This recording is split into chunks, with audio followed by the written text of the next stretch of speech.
Hey y'all, my name is Nat. I hope you're having a terrific day today, and for this video I'm going to be doing my June reading wrap-up.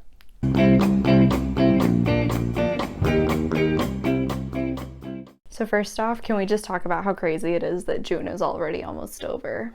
Oh wait, I'm posting this on the 3rd. June's over. So I read 8 books for this month. I also managed to knock off 4 more prompts for my summer reading bingo. Yay! Let's go ahead and get started. So the first book I finished reading this month was The Shadow of the Wind by Carlos Ruiz Zafon. I listened to this as an audiobook, and it is the first book in the series of the Cemetery of Forgotten Books. I really enjoyed this. Zafon's writing was incredible. He creates such an atmosphere with it that is so creepy and just draws you in. The story revolves around this young man named Daniel who is taken to the Cemetery of Forgotten Books to choose a book in order to continue its life by remembering it. He chooses this book called The Shadow of the Wind by Julian Carax. However, Julian Carax's other books are apparently being burned across Barcelona. This book takes place from the 1940s to the 1950s, so around the time of the Spanish Civil War. This book just was so interesting. I really loved that it was kind of written in a way that was sort of a mystery where you're trying to figure out alongside Daniel who is burning all of Julian Carax's books. We also get to see Daniel grow from being a boy to a man, set in Barcelona, which is not a setting I usually would think of when imagining Gothic writing. Again, Zafon just wrote absolutely beautiful scenes that really just brought the setting and the story to life. I really enjoyed this. This book fulfilled the prompt for my summer reading bingo to read a book that was originally published in a foreign language.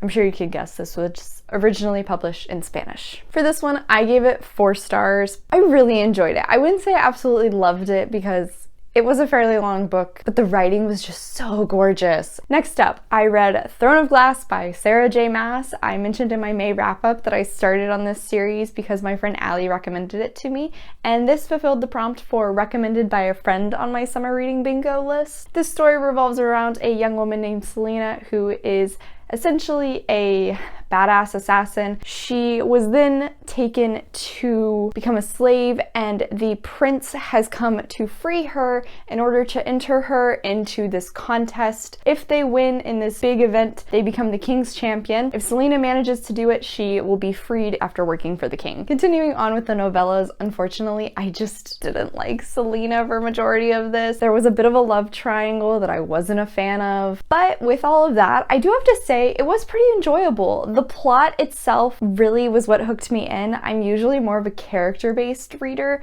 but SJM's plot and world building has really kept me invested. This is a fantasy YA series, so there are such things as magic and fae and demons, and it was an interesting start to the series.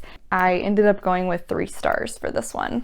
Next up, I read the sequel, which is Crown of Midnight. I've heard from other booktubers as well as other people on Goodreads that apparently if you like this book the most, you're going to hate the rest of the direction of the series. And y'all, I think this might be my highest rated book so far, so that may be me. So this was my little spoiler alert. Unsurprisingly, Selena ends up winning the championship in the first book, so she is now the king's champion and is going out trying to complete the missions the king is assigning her without really completing them. She is essentially just trying to stay alive. I did enjoy the romance in the second one way more than I did the first one. The plot was still pretty interesting. I was definitely engaged. Selena still drove me insane. I think my favorite character was probably Kale, and we did get to see a little bit more of him. I also really appreciated that we got to see some of the point of view of the king in this one, which was really interesting. He is definitely super ruthless, a little scary, a lot scary.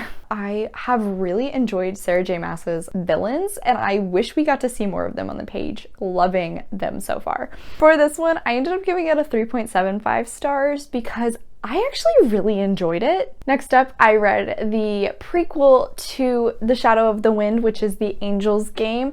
This, what I thought was actually a series, turns out to be more of a group of books set in the same universe, but the storylines don't really interact at all. This one is set in the 1920s and follows a man named David, who is an author. He is introduced to the Cemetery of Books because he wants to put one of his works in the books, I believe. The author, David, is approached by a man who tells him he wants to essentially create a religion, and he wants David to write the text that the religion will be based on. This one, while the writing was still totally gorgeous, absolutely immersive, the plot did not hook me nearly as well as The Shadow of the Wind. My favorite character was definitely Isabella, who was David's protege. He takes her under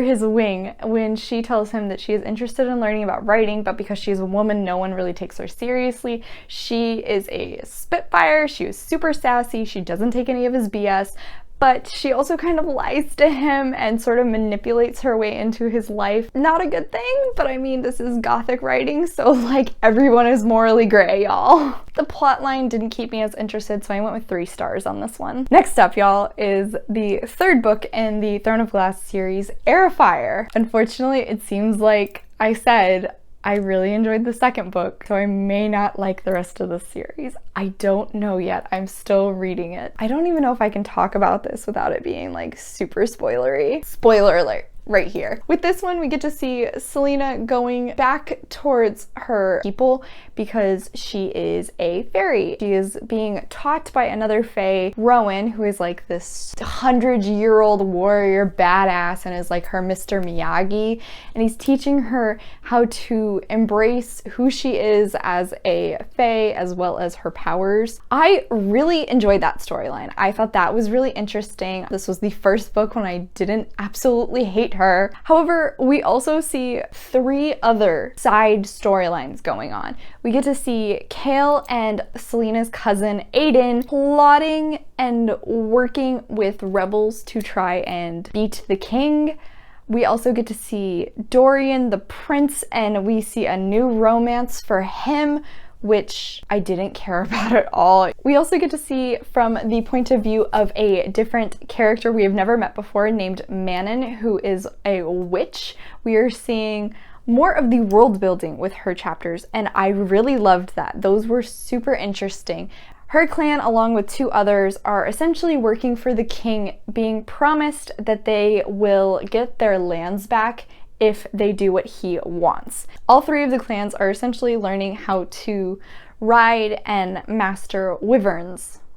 I believe that's how you pronounce it. If you're not aware, wyvern is essentially a dragon, but they only have back legs, not front legs. Their wings are basically their front legs. What am I doing here? So with all of that, we end up seeing 7 people's point of view, and that was just a lot. So I really only liked Selena's and Manon's, and because of that, I gotta give this one 2.5 stars. I enjoyed certain parts of this book so much, but like there was just so much extra stuff that I did not care about and could have done without. Next up, I read The Picture of Dorian Gray by Oscar Wilde. This was another prompt on my summer reading bingo, a classic. If you're unaware, the story essentially revolves around this young man named Dorian Gray. He makes a wish that this portrait of him will be the thing that ages rather than his own body. I enjoyed it. It was very wordy in parts. This was also very creepy in a way that even from early on,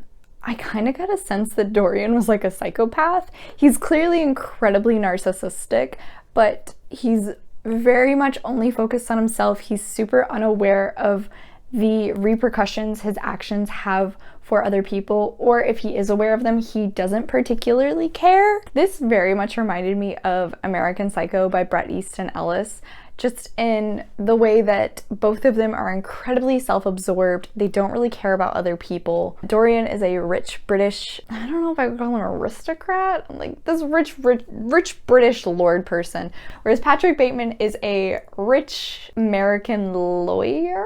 I guess a little bit of a spoiler alert for both of these ahead, but I also thought at one point when I was reading this that there was the chance that perhaps this was all just happening in Dorian's head, which is very reminiscent of the ending of American Psycho, where suddenly you're not sure if Bateman actually is a killer or not. I did enjoy this. It was very creepy. It was weird.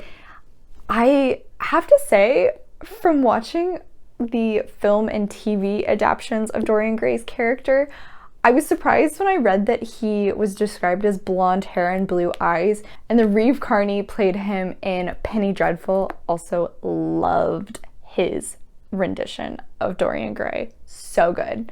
But he is also brown haired, and I think he has like green eyes. This description did not match what I was originally led to believe he looked like. This one I ended up giving 3 stars. Next up, I read the second volume of Harley Quinn Power Outage. Still enjoyed it. It was pretty fun. All of these flags are points where Harley is a little bit meta. She breaks the fourth wall, and that was probably some of my favorite parts in this. For example, at one point Harley teams up with Power Girl and they are sent into outer space and have to fight Manos, the keeper of the Infinity Rings. Come on, like, if you're unaware, because perhaps you're not a comic book person, this is a reference to the villain Thanos, who is the keeper of the Infinity Stones at one point. If you have not seen them, I highly recommend you go and watch the entire Marvel Cinematic Universe. There was an additional issue that focused on Harley and Joker again, and it wasn't nearly as fun as the others. In my opinion, it honestly just felt very out of place. There seemed to be an arc that was happening, and then suddenly this random one was dropped in, and then later on the arc continued. So it kind of just took away from the overarching story. The last issue focused on how Harleen Quinzel became Harley Quinn, and that was really interesting. I honestly would have preferred if they added the Joker one back there, because I felt like it would have flowed a little smoother, because we get to see how their relationship dynamic had changed. Yeah, this was still a lot of fun. I had a few drawbacks, so I'm gonna give this one like 3.75 4 stars. Finally, I finished the audiobook Wuthering Heights by Emily Bronte. This one marked off the prompt published before 1920 on my summer reading bingo, and y'all, I gotta get a drink because that's how ridiculous this book was. If you're unaware, the story revolves around 2 people, one named Heathcliff, the other named Catherine. Heathcliff was adopted by Catherine's father and then actually kind of became the favorite child. He was constantly bullied by Catherine's brother. However, Catherine and Heathcliff end up creating a bond. They are in love, but Catherine can't marry him because he is of a lower standing than herself. So Heathcliff leaves swearing revenge against both her brother and I guess her. He then comes back a wealthy gentleman and proceeds to attempt to take revenge on all of these people in like the pettiest ways possible. This book was quite literally like watching a soap opera. I genuinely don't know why this book was ever considered a romance, because I don't think there was any true love anywhere in here, least of all from Heathcliff.